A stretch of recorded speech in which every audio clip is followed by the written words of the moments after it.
On n'a jamais compté autant de logements vacants, autant de sans-abri, autant de demandeurs de logements sociaux, autant d'expulsions locatives dans notre pays depuis au moins 60 ans. Donc on est vraiment là à une situation catastrophique.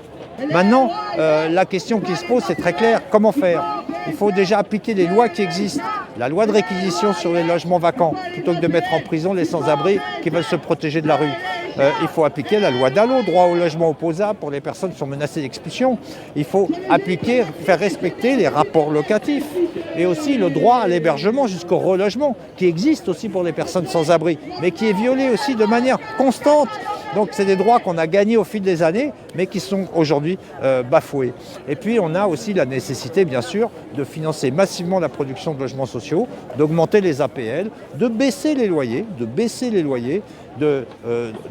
baisser les charges aussi en agissant sur l'énergie. Il faut évidemment faire en sorte que l'énergie redevienne accessible à tous et puis mener des politiques aussi de réhabilitation thermique parce qu'on consomme trop d'énergie pour se chauffer. Donc il faut aussi penser à l'avenir.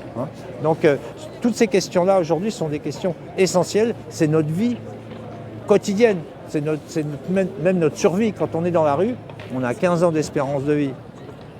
On meurt à l'âge moyen de 49 ans. Laisser une personne à la rue, c'est la condamner à mort. Et malheureusement, c'est ce que font de plus en plus souvent les pouvoirs publics.